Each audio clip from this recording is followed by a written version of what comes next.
आने वाले समय में कोई खतरा ना हो। और वो काम किया डॉक्टर बी.आर. अम्बेडकर जी और उनकी समिति ने। 2 साल 11 महीने 18 दिन, विश्व का सबसे बड़ा हाथ से लिखा हुआ संविधान 10 से ज्यादा देशों को पढ़ा गया, कहीं से फेडरल सिस्टम दिया गया, कहीं से कर्तव्य और अधिकार लिए गए। अलग अलग देशों की खासियत को लेकर हमारे देश का संविधान बनाया गया। और ये वो मेहनत है जो आज हमें नजर आती है, क्योंकि आज संविधान भारत की हर समस्या को, हर चुनौती को जवाब देने में सक्षम है। भारत किसी बाउंड्री वॉल का नाम नहीं है, किसी सीमाओं को भारत नहीं कहते। भारत आप हो, भारत मैं हूं, भारत हम सब है। तो इसीलिए 2047 का विकसित भारत जैसा देखना है, उसके लिए हम सबको काम करना है। आदरणीय प्रधानमंत्री जी बार बार लाल किले से अपने हर भाषण में यही बोलते हैं, देश को स्वच्छ रखिए, देश में से कोई भी भेदभाव मिटाइए, चाहे वो जाति का हो, अमीरी गरीबी का हो।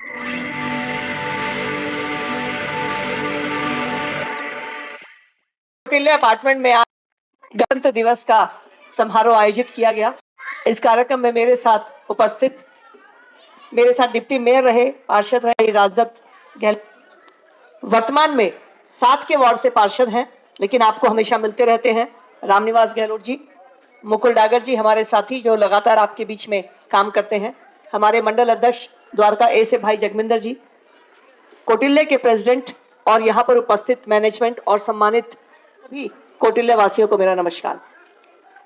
26 जनवरी हम सब मना रहे हैं और देश के गणतंत्र को आज 76 साल पूरे हुए हैं। संविधान लागू हुआ 26 जनवरी 1950 को, देश को आजादी मिली 15 अगस्त 1947 को। बहुत बड़ा देश अलग अलग खंडों में बटा हुआ, अलग अलग राज्यों में बटा हुआ। जब 15 अगस्त 1947 को आजाद हुआ तो देश को विभाजित करने में अंग्रेजों ने कोई कसर नहीं छोड़ी। 562 रियासतों को कह दिया कि आपकी मर्जी है, आप भारत के साथ जाएं, पाकिस्तान के साथ जाएं या स्वतंत्र रहें। उस समय आज जो देश का नक्शा हम देखते हैं, जो मानचित्र हम देखते हैं, इसको एक करने का काम किया सरदार वल्लभ भाई पटेल ने। लेकिन इस देश की आजादी को बचाए रखने के लिए बहुत आवश्यक था कि देश को संविधान की उन प्रावधानों से, आर्टिकल से बांधा जाए कि देश की स्वतंत्रता को आने वाले समय में कोई खतरा ना हो। और वो काम किया डॉक्टर बी.आर. अम्बेडकर जी और उनकी समिति ने। 2 साल 11 महीने 18 दिन, विश्व का सबसे बड़ा हाथ से लिखा हुआ संविधान 10 से ज्यादा देशों को पढ़ा गया, कहीं से फेडरल सिस्टम दिया गया, कहीं से कर्तव्य और अधिकार लिए गए। अलग अलग देशों की खासियत को लेकर हमारे देश का संविधान बनाया गया। और ये वो मेहनत है जो आज हमें नजर आती है, क्योंकि आज संविधान भारत की हर समस्या को, हर चुनौती को जवाब देने में सक्षम है। विश्व का सबसे बड़ा देश आज हम बन चुके हैं। बड़े देश के साथ में विश्व को दिशा दिखाने वाले, अपने महत्व को औरों को समझाने वाले देश के रूप में आज हमें जाना जाता है। संविधान में सबसे पहले लिखा गया, हम भारत के लोग। तो सबसे पहले तो हमें इसी बात पर गर्व है कि ये संविधान हम सब के लिए लिखा गया और हम सब इसका पालन करने के लिए हमेशा प्रयास करते हैं। आज देश के प्रधानमंत्री श्री नरेंद्र मोदी जी इस संविधान में जो लिखा था उसको करने के लिए रात दिन मेहनत कर रहे हैं।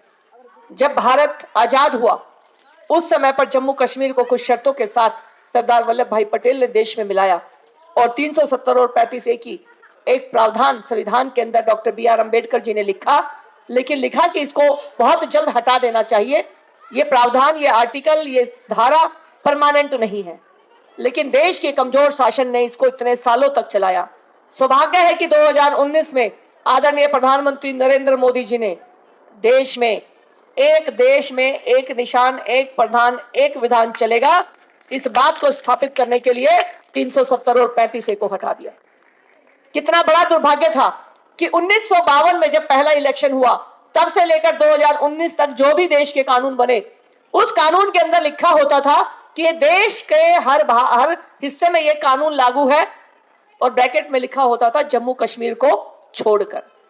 तो ये जम्मू कश्मीर को छोड़कर का जो ब्रैकेट है, ये आदरणीय प्रधानमंत्री जी ने हटाने का काम किया। आज देश की ताकत हम सब देख रहे हैं। हम ब्रह्मोस मिसाइल भी देख रहे हैं, हम अर्जुन टैंक भी देख रहे हैं, और हम ये भी देख रहे हैं कि बिना सीमा पार किए हुए पड़ोसी देश के आतंकवाद की नर्सरी को नेस्तनाबूद करने के लिए हमारी सेना कितनी साहसी और कितनी सक्षम है।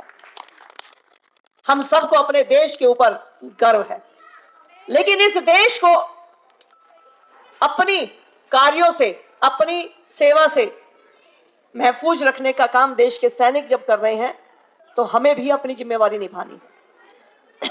देश की सीमाओं को सुरक्षित रखने के लिए हमारे जवान अपनी जान पर खेलकर भी उस काम में लगे हैं, लेकिन अंदर भारत जैसा बनना चाहिए, वो आपकी और मेरी जिम्मेवारी है। भारत किसी बाउंड्री वॉल का नाम नहीं है, किसी सीमाओं को भारत नहीं कहते। भारत आप हो, भारत मैं हूं, भारत हम सब है। तो इसीलिए 2047 का विकसित भारत जैसा देखना है, उसके लिए हम सबको काम करना है। आदरणीय प्रधानमंत्री जी बार बार लाल किले से अपने हर भाषण में यही बोलते हैं, देश को स्वच्छ रखिए, देश में से कोई भी भेदभाव मिटाइए, चाहे वो जाति का हो, अमीरी गरीबी का हो, सामाजिक हो, भेदभाव मिटना चाहिए। ये 140 करोड़ का देश आज लीडिंग स्थिति में अगर आया है, तो उसमें सरकार और यहाँ के 140 करोड़ लोगों का प्रधानमंत्री के ऊपर भरोसा है। मेरा आपसे एक ही निवेदन है, जो प्रधानमंत्री जी आपसे कहते हैं स्वदेशी, देश में बनी हुई वस्तुओं को खरीदिए। जरूर कोई भी वस्तु खरीदते वक्त ध्यान करिए कि ये देश में बनी हुई है क्या।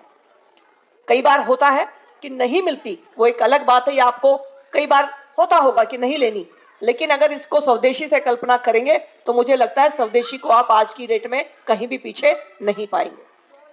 देश के अंदर चंद्रयान बन गया, तो इससे बड़ी बात तो कोई हो नहीं सकती है। चाइना से खरीदकर ड्रोन को लेकर पाकिस्तान जब आ रहा था, तो भारत में बने हुए ड्रोन ने किस तरह से उनका जवाब दिया, ये हम सब ने देखा है।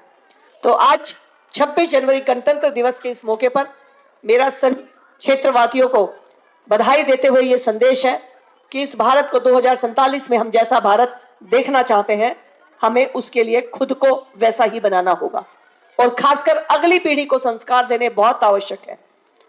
भगत सिंह, राजगुरु, सुखदेव मात्र 23 साल की उम्र में भगत सिंह फांसी पर झूल गए। ऐसा नहीं था कि गली में घूमने वाले ऐसे बच्चे थे जिनके पास कोई काम नहीं था, स्कॉलर थे। अगर उस समय फांसी पर नहीं लटके होते तो आज उनकी इंग्लिश, उर्दू और पंजाबी में लिखी बहुत सी किताबें हमारी लाइब्रेरी के अंदर होती। इंटेलिजेंट थे, लेकिन देश को जागरूकता देने के लिए इंकलाब जिंदाबाद का नारा लगाया और खुद को फांसी के फंदे पर चढ़ा दिया। दम निकले इस देश की खातिर, दम निकले इस देश की खातिर, बस इतना अरमान है, एक बार इस पर मरना 100 जन्मों के समान है। देख के तेरी मस्ती मेरा मन भी डोला, माहे रंग दे बसंती चोला। तो ये रंग दे बसंती चोला, उनके सपने, हमारी भूमिका ध्यान करते हुए हमें आगे बढ़ना है। हमें अपने भारत के संविधान पर गर्व है। लोग भ्रम फैलाने की कोशिश करते हैं, लेकिन अगर संविधान को वास्तव में मूल रूप में पालन करने का अगर कोई व्यक्ति एकमात्र कह सकते हैं, तो वो आदरणीय प्रधानमंत्री श्री नरेंद्र मोदी जी हैं। तो ऐसे व्यक्ति को हम अपनी ताकत दें, उनके दिखाए हुए रास्ते पर चले और अपने देश की सरकार, देश के संविधान पर विश्वास रखें। हम सब 2047 में विकसित भारत बनेंगे। इसी शुभकामनाओं के साथ आज सभी को गणतंत्र दिवस की बहुत बहुत शुभकामनाएं। जय हिंद। बहुत बहुत धन्यवाद मैडम का, आपने बहुत आशीर्वाद दिया। और आपके साथ रामनिवास गहलोत जी का, राजद जी का, मुकुल डागर साहब का बहुत बहुत धन्यवाद। हमारे मंडल अध्यक्ष आए हुए हैं, हमारे मित्र बडोला जी हैं, आप सभी का बहुत बहुत आभार है। हमारी पूरी टीम, पूरी सोसाइटी आप सबकी बहुत बहुत आभारी रहेगी। धन्यवाद मैडम आपका। मुझको की कसम फासले आते जाते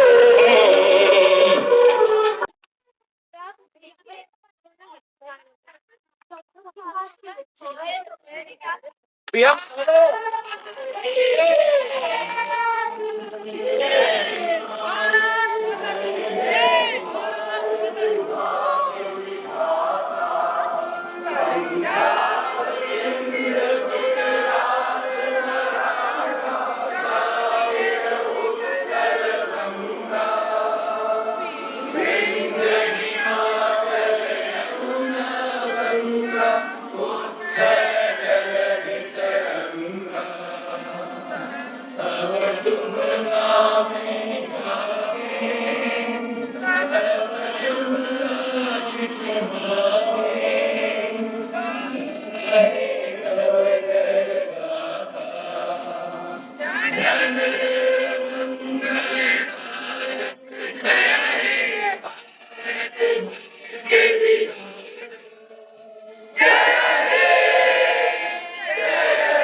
साथ में राजदत्त जी हैं।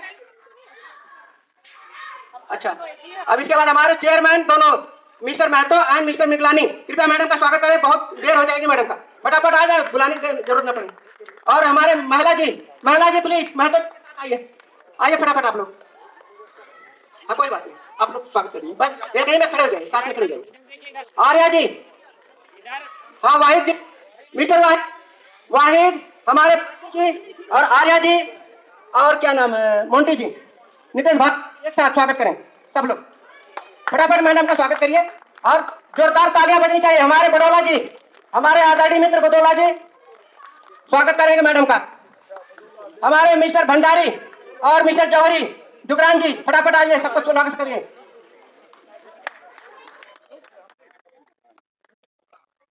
जी का स्वागत भंडारी जी कर रहे हैं, राजदत्त जी, रामनिवास जी का स्वागत हमारे बडोला जी करें, हमारे पास बडोला साहब हमारे रामनिवास गहलोत जी का स्वागत करेंगे, पार्षद हैं, इनका स्वागत करिए आप लोग। कोई गलती हो तो क्षमा चाहते हैं। हाँ कृपया स्वागत करें। अच्छा कथुरिया जी, अजय ए के पांडे साहब नोटियाल जी कहाँ हैं, आइए। राखी गौतम जी आपने स्वागत कर लिया, भारती साहब कर लिए, बीएल मीना जी प्लीज स्वागत करें मैडम का। सर हम तो सब कोई बात नहीं। हाँ एमपी सिंह जी, कृपया एमपी सिंह जी मंच पर आए फटाफट। एमपी सिंह जी जहां से सुन रहे हैं, एमपी सिंह जी हमारे रिटायर्ड कमिश्नर साहब, भट्ट जी आ जाए। एमपी सिंह जी स्वागत कर रहे हैं मैडम का, सिंह जी रिटायर्ड कमिश्नर हमारे।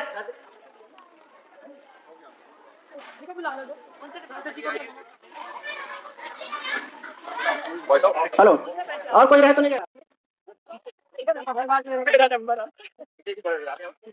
आगे आओ, माइक छोड़ दो, अब शो माइक इसको दे दो, मोंटी माइक ले लो। मैडम जी का स्वागत आप कर रहे हैं। हाँ करो। हाँ भाई, आप सभी से निवेदन है कि सब लोग अपनी अपनी सीटों पर बैठ जाएं। हाँ। नाम थाना कमल की सभा मंत्री बने आ गया ना, किसी का रूप दिमाग में आ गया ना, मंत्री बनने का आशीर्वाद दो। मेरी तरफ से आपको शुभकामनाएं। हमारे